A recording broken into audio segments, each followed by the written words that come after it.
Hey guys, it's your favorite Autobot here, and today we're going to be reviewing Transformers Prime Galvatrons Revenge. And well, this is going to be spoiler free so that you guys can actually go and watch it for yourselves here. Now again, everyone's opinion is going to be different, but I will definitely say this here. At the very least, the series kept me interested and looking forward to the sequel of it. Now again, when it comes to things like production and budgeting, of course, some things do not go as planned here. And in all honesty, I felt like most of the community, and even myself for a little bit here, expected Transformers Prime type animation, Transformers Prime type quality here, because again, it is a well-beloved show. It is a top 10, if not top 3 quality Transformer show in terms of writing. And in all honesty, while the world building could have definitely been better, as we all know they wanted to keep it a part of the Alliance sequel, but Hasbro can be a pain in the rear when it comes to continuity, as they're like, no, we don't want this connected. But it's just like, you literally have the foundation for it. Let's just connect it. And they're like, no, we don't want that. And again, it really doesn't leave too much to the imagination here, which I do like. Some things are just simple and straightforward with the story here.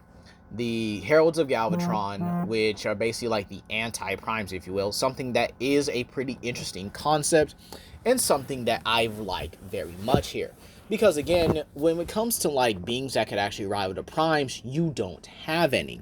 All right, you don't have anyone that literally went toe-to-toe with the 13 original primes unless they were just some amalgamation created from the primes or just something born from the universe or the multiverse or the omniverse itself. So having Slipstream, Scourge, Cyclonus, and Galvatron all being, these overpowered prime or 13 prime level heralds here is absolutely amazing.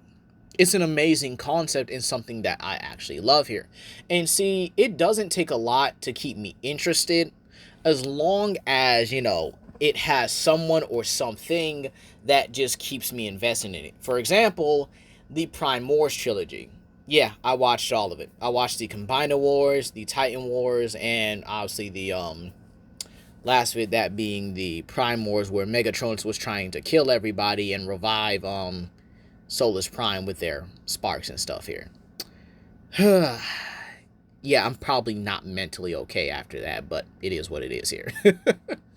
And so, with that being said here, I really don't have a problem overall with the series, in my opinion, or with this first part of a much grander series. I'm looking forward to the sequel, but that is because, Dinobots, Predacons, Grimlock, Shockwave, and Predaking, and just having Grimlock, Predaking, and the Dinobots and Predacons all on, the same screen.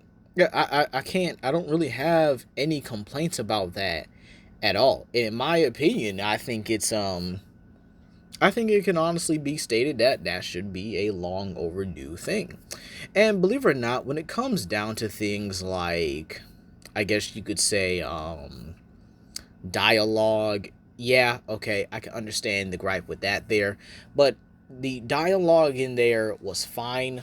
But here's my thing, right? Some of it felt like it was missing conversations, And again, if Prime Animations does watch this video, that's a simple thing to fix. So, as long as he gets it right in the next one, it's fine. But again, some of the lines felt like they were misplaced in there, or they felt like they were, I guess you could say, lacking another conversation to combat that here. As for the characters, everyone felt like their Transformers Prime counterpart, but they were trying to grow and learn. Ultra Magnus trying to grow and learn to be a leader. Then you have the sheer fact that RC and Bumblebee are lieutenants in this one, so they have to learn how to be leaders as well here. Then you have Springer, already a leader, trying to just, survive here. But then you have the Combaticons. The fact that the Combaticons were basically this anti-Wrecker team, which, in all honesty, I don't think anyone could disagree about that, even in the original continuity, because the Combaticons definitely felt like they were the Decepticons' counter to the Wreckers. Now, sure, they were fewer in number, but in all honesty, that means they can cover more areas. then the Wrecker's even good here. Having Springer in the series and Rodimus as well here are just nice touches here. You have Knockout also a part of it here, where he's learning to be an Autobot, and you do get some dialogue with him against Scourge here, where he's like, you know, I know what it really feels like to be in your position, but now I don't want to see anyone else do that to someone weaker than them. And you know, I like that. I really do. I like the sheer fact that the Autobots, or that Knockout himself, is learning here. Definitely something I might incorporate for What If Breakdown Turn Good. Definitely gonna need some of those parts, if you know what I'm saying. So, with that honestly being said here, what are some things that, you know, I guess you could say could have gone better? I know someone's gonna say animation in the comment section here, but here's the thing. You gotta work with what you got.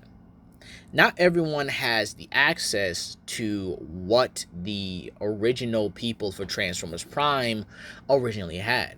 And keep in mind, and I will be making a video about this as well here, Transformers Prime had a very different Season 3 in mind here. There were supposed to be more Predacons.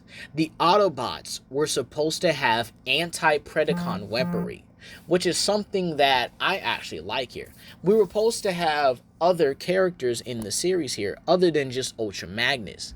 Prowl was supposed to be in the series. The Dinobots were supposed to come later on in the series and be the Autobots' answers to the Predacons. We were supposed to have Abominus, which would have been the Predacon combiner. And well, you know, I find it very interesting that everything we could have had back in Transformers Prime Season 3, it's very interesting, you know? But again, we don't see people whining, complaining about how the season went. And again, understandably, I understand what some people say here, that, you know, they felt like they wasted their time here. And again, we are, in all honesty, I'm going to just flat out say it like it is here.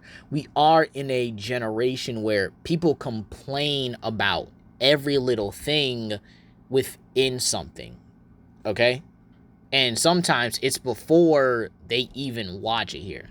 Now, me personally, I think I was more drawn to the action here because I have a very active imagination here, just kind of like plastering it in my mind here. And I think everyone can tell I have a very active imagination based on my what ifs here. I mean, who do you know is making what if Batman raised a darn Deathclaw? What if Goliath was in Ben 10? You know, what if Bay vs. Jazz was in Transformers Prime? I mean, I think my imagination is very active enough here, you know. But anyway, with that being said here, I guess I could probably talk about things I don't like, but I already talked about the dialogue here. I guess you could say sometimes it did feel too slow in some areas. Maybe the fights were not as, you know, dragged out and as detailed as I wanted it. But again, I had to remember that I'm thinking like, okay, I'm thinking like I'm still watching Transformers Prime here, right?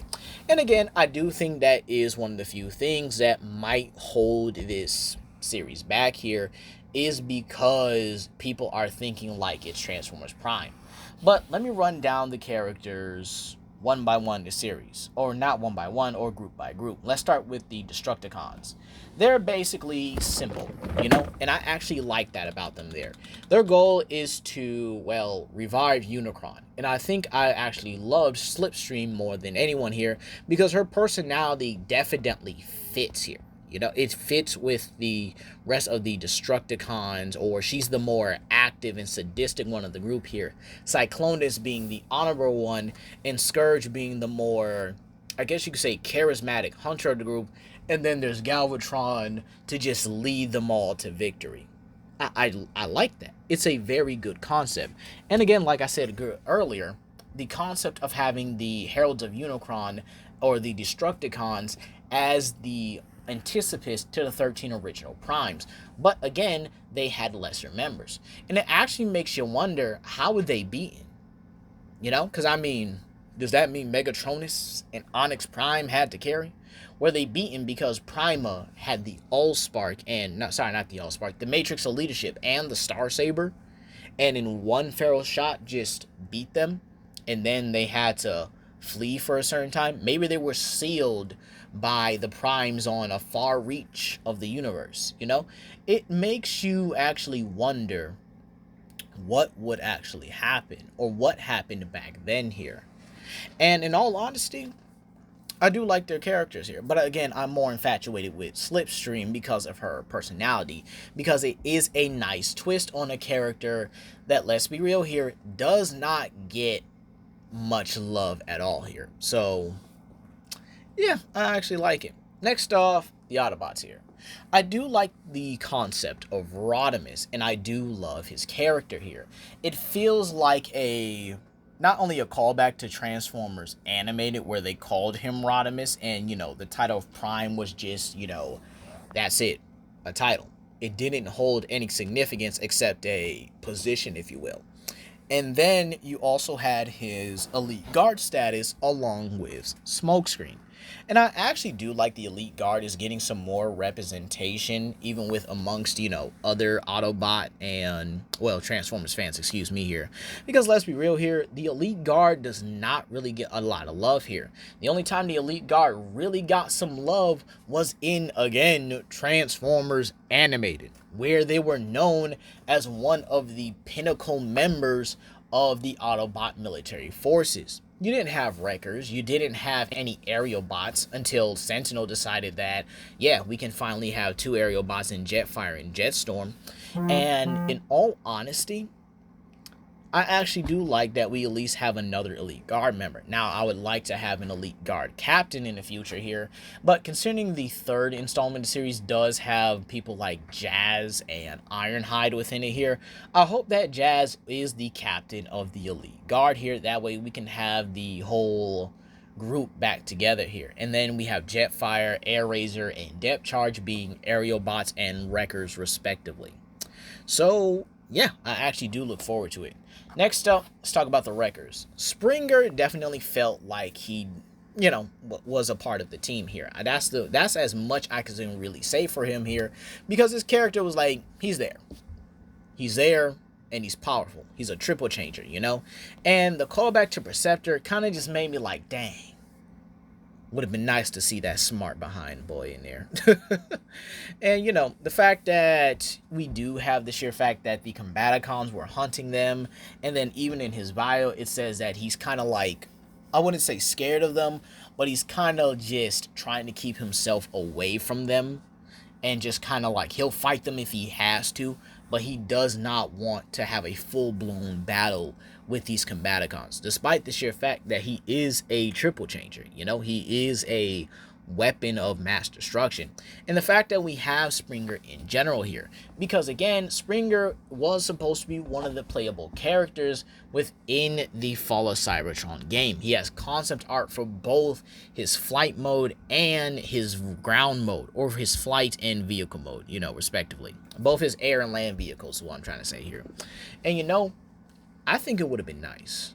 It really would have been to have Springer in the in the actual Fall of Cybertron game here. But as for him in the show, I actually do like it. Just gives a Ultra Magnus for Ultra Magnus, if you will, here. Then you have Wheeljack and Bulkhead, who just fulfill the same roles here. I actually do think Bulkhead and Wheeljack should have Bulkhead and Brawl should have had a much longer fight here, because again, this is the heaviest hitting Decepticon even in Megatron's own ranks. I mean, Brawl was there since the beginning of War for Cybertron as Megatron's muscle. I mean, this dude is a literal, no pun intended, tank. So again, I do think that we could probably make the fights just a little bit longer, but again, I did enjoy the little scrap between them here. Then you had Wheeljack, who just fulfills the same roles he always does. One cool character with swords. Then, there's RC, Bumblebee, and Smokescreen. Smokescreen actually feels like he should have matured more, and him having Rodimus around felt like maybe I could just, backslide just a little bit, and then promptly he does get wrecked for it. So again, it does kind of show here that the Autobots do have to grow. The Autobots do have to learn, and again, Smokescreen still has some maturing to do. Then we have RC and Bumblebee, both of them being lieutenants. Something I felt like should have been done here, but again, I could probably understand Optimus not wanting to promote certain Autobots at certain times here until they actually earn it. And to be kind of honest here, Bumblebee as a lieutenant, well deserved. RC as a lieutenant is something that I feel like is long overdue. To be kind of honest, I do like the idea of RC being in leadership than most other Autobots here. Because again, she is a bit more focused and a lot more, I guess you could say, serious about these kind of situations here. She's able to take the fight and battle more seriously here. However, there are times where she is really just not strategic here.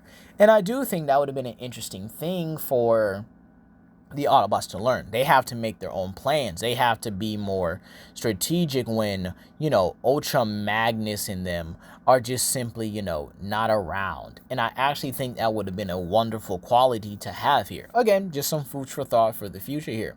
Then we have the same with Bumblebee. Bumblebee went from a scout to a warrior to a lieutenant. And in all honesty, I would like to have Bumblebee with like an overconfidence issue. But again, for the time that the movie was, you get what you get. I actually would have loved to have Bumblebee with an overconfidence issue. And then when the Destructicons came around, or when Bruticus comes around, he gets humbly shut down when he can't lead his team properly. And he feels like a, no pun intended again, bumbling mess. Again, I would have loved that. But again, we got what we got. Then we have Ultra Magnus, who again, I don't know why a lot of people hate this character. Well, personally, I do like him here. I do think that Ultra Magnus, learning to actually be in the position of Optimus now does bring some more merit to it. And again, I hope we kind of get that development as these trilogies progress and stuff like that there. Then we have, well, in all honesty, Optimus and Megatron kind of be the same here. It is nice to see Megatron, not wanting Unicron revived here. And hopefully he does get a full-blown redemption arc, Because again, while Megatron is, Megatron still, even then, he is still able to redeem himself, just like in the IDW comics, just like in Earthspark, and just like in the Prime Wars trilogy here. He is still able to redeem himself at the end of the day. So, with that being said here, that's all I really got to say about it. If I really had to give it a rating, I definitely have to give it a solid 7 or 8. I might be a little generous because, again, I am a little more open-minded. And again, I try to look at it as, you know what? He did his best. And I could see why, I can obviously see the flaws in it. But again, I'm not going to nitpick at it. The only things I would definitely fix is just the dialogue with it here. His animation is pretty clean for what it is here. And again, let's be real. We've seen some crappy Transformers series over the years. This isn't it. All right? So everyone really saying that, Robots in Disguise was definitely better in terms of what? That thing had no direction on where it would go. That thing had no quality and did not care for its animation. And I think everyone understands that that is a alternate reality compared to this here. This one actually follows, hopefully, the congruent timeline of Transformers Prime, and with the sheer fact that the next one is the Dinobots Unleashed, my goats here. I do hope that when that does happen and when that does come around here, there are a lot more, I guess you could say, some of that audio or some of the dialogue issues are fixed here. Have a conversation when conversations are supposed to be had. Have, rebuttals when rebuttals are needed. And again, just kind of balance it out. Smooth it out here. And I understand this project took some time. And I'm glad that he was able to bring it for us here. So in all honesty, that's all I got to say here for today, you guys. Please comment down below, like and subscribe and share with your friends. This is Legendary Grimlock, and I hope you guys have a blessed day. Peace.